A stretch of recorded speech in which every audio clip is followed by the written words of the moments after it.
آج کل امرود آیا ہوا ہے اور امرود کا سیزن ہے، تو میں نے امرود کھایا اور امرود کے بیج سے میرے دانت میں فریکچر ہو گیا، یعنی بیج ایسا اٹکا کہ اس کے بعد اس نے دانت کو کریک کر دیا۔ وہ جو میری تکلیف کا عالم تھا میں جانتا ہوں، میں ڈاکٹر کے پاس گیا تو ڈاکٹر نے جو مجھے بات بتائی اس کے بعد مجھے کچھ سیکھنے کو ملا کہ اس سیزن میں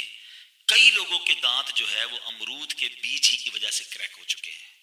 تو مجھے اس سے سمجھ آئی کہ میں کبھی خیر الناس من ينفع الناس، اچھا بندہ وہ ہوتا ہے لوگوں میں جو لوگوں کو نفع پہنچائے۔ تو مجھے ایک ایکسپیرینس ہوا، تو میں مشورہ دوں گا امرود کھائیں، جب بھی کھائیں۔ اب تو میں نے بھی کوشش کرنی شروع کر دی کہ اس کے بیج نکال لیا کریں، کہ وہ بیج اس قدر سخت ہوتا ہے، اور کچھ خاص قسم کے شاید امرود ہوتے ہوں گے جس کا بیج اتنا سخت ہوتا ہوگا کہ مجھے ڈاکٹر نے بتایا کہ اس پچھلے 3-4 مہینوں میں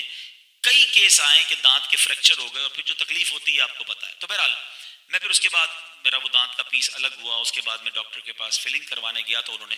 جب مجھے میرا منہ کھول کر وہ کام کر رہے تھے تو وہ بار بار کہہ رہے تھے کہ ذرا بڑا منہ کھولیں، پورا منہ کھولیں۔ میں اپنی ٹرائی کر رہا تھا، آخر کار شاید ان کو صبر نہیں آیا تو انہوں نے میرے منہ میں ایک پیس رکھا جس سے میرا منہ جو ہے وہ زیادہ کھل سکے۔ آپ یقین کریں شاید 5-7 منٹ 8 منٹ انہوں نے یہ کام کیا ہوگا، مگر اس میں مجھے لگ پتا گیا، جو تکلیف مجھے ہوئی، جو میرا سانس رکنے لگا، میں سوچنے لگا کہ یا اللہ، یہ چھوٹی سی تکلیف ہم برداشت نہیں کر سکتے، اللہ کا عذاب ہم کیسے برداشت کر سکیں گے؟ سکرات کی تکلیف میں جب سانس لینے مجھے پرابلم ہو رہی تھی، میں سوچنے لگا کہ سکرات میں جب سانس رکے گا تو کیسے تکلیف برداشت کریں گے؟ ہم اللہ سے دعا کرتے ہیں رجب کا مہینہ ہے، ہمیں سکرات کی تکلیف سے بچائے، ہر قسم کے عذاب سے محفوظ فرمائے۔ لیکن ہمارا منہ تھوڑا سا کھلے تو ہمارے جبڑے میں درد ہو جاتا ہے، وہ کیسا عذاب ہوگا کہ پورا منہ ہی چیر دیا جائے گا۔ یہ جھوٹوں پر عذاب ہوگا۔ اے جھوٹ بولنے والوں، خدا را توبہ کر لیں